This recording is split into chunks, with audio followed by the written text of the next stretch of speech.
नमस्कार, जय महाराष्ट्र, जय शिवराय। आज तारीख आहे 24 ऑगस्ट 2025।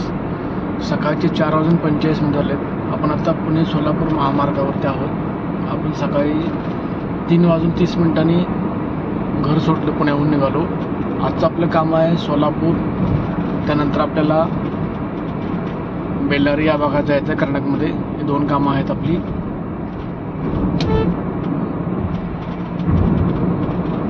बाजूला पाऊस तर काही नाही आहे। आपल्या अशी कामाची रूपरेषा आहे।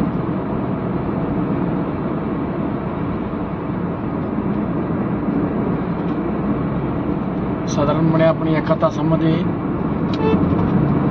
आता आपण भिगवणजवळ पोहोचतोय पुण्याहून।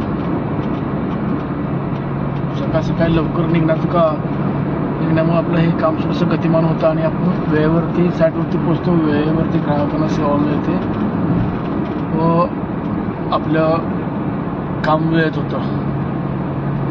हा त्याचा मागचा फायदा असतो। आपण पाहू शकता आपल्या गाडीची स्पीड।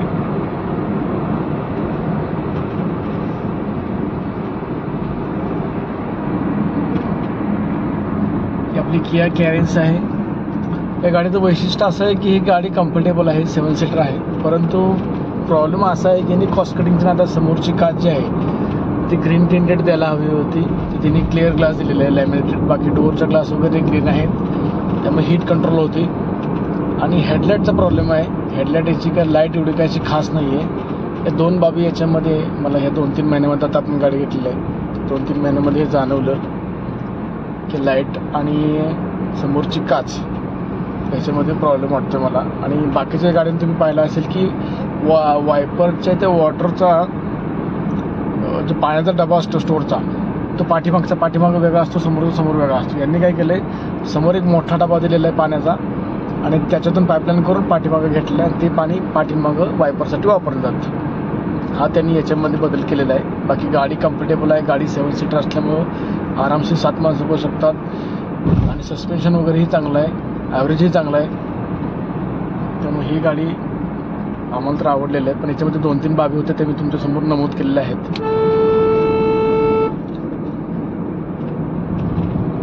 धन्यवाद।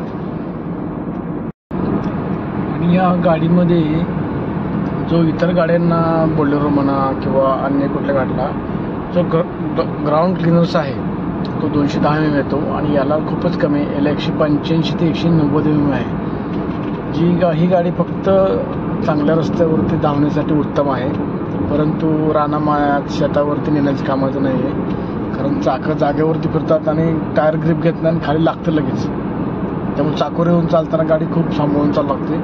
त्या मनाने बोलेरो वगैरे म्हणा ही कसं रफ अँड टफ गाड्या कसंही तुम्ही वापरू शकता। हे एक याच्यामध्ये वैशिष्ट्य थोडंसं आहे, त्यामुळे मी प्रकर्षाने हे सांगू इच्छितो।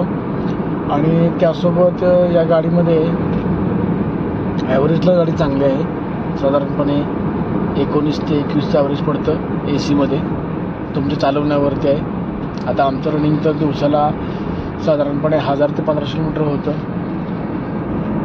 तेव्हा आमचं रनिंग जास्त आहे, कारण आम्हाला कामासाठी खूप लांब जावं लागतं, महाराष्ट्राच्या बाहेर जावं लागतं। त्यामुळे त्या दृष्टीने ही गाडी कम्फर्टेबल आहे लॉंग ड्राईव्हसाठी। परंतु याच्यामध्ये ज्या त्रुटी आहेत त्या मी सांगितल्याप्रमाणे आहेत। बाकी गाडीमध्ये काही प्रॉब्लेम नाही आहे। आणि याच्यामध्ये घेणार असलं कोणीतरी त्यांनी ॲटो घ्यावी, मॅन्युअली घेऊ नये। ॲटो ही कधीही कम्फर्टेबल आहे। आणि याचं गाडीचं वैशिष्ट्य असं आहे की गाडी ही चढायला जरी आपण ड्रायव्हिंग मोडमध्ये गाडी असली तर गाडी मागा जेव्हा सरकत नाही आहे, हे याचं वैशिष्ट्य आहे। बाकीच्या गाड्या जे आहेत ते सटकतं, थोडंसं मागं जातं गाडी आणि मग पिकअप द्यावं लागतं। तसं याचं नाही, याचं फक्त आपण ब्रेक सोडला की गाडी पिकअप घेते, पाठीमाग अजिबात जात नाही। तुमचं कितीही चढ असू दे, 90 डिग्रीमध्ये असला तरीसुद्धा, हे या गाडीचं वैशिष्ट्य आहे। हे थोडंसं मला याचं चांगलं वैशिष्ट्य जाणवलं। म्हणजे आता गाडी बनवली म्हणजे शेवटी त्या अनुषंगाने त्यांनी याच्यामध्ये बदलसुद्धा थोडंसं असणार, 19-20 असणारच। आणि एक सांगू इच्छितो की गाडीची किंमत जी आहे ती बेसिक किंमत गाडीची फक्त 11.5 का 12 लाख रुपये आहे। आणि त्याच्यावरती जवळजवळ आपल्या महाराष्ट्र सरकारचं आणि सेंट्रल गव्हर्नमेंटचा टॅक्स पकडून जवळजवळ ह्यांनी डबल किंमत होती। म्हणजे ऑन रोड जाते ही गाडी 19.5 लाखापर्यंत जाते. म्हणजे बघा टॅक्सेस किती आहेत. बरं टॅक्सेस असून सुद्धा त्या पानानं तसे सुविधा पण नाहीत. म्हणजे ही गाडी आपल्याला अजून स्वस्त मिळाली तर आपली टॅक्सेस कमी असते. तर मला हे सांगू इच्छितो मला, बाकी काय नाही.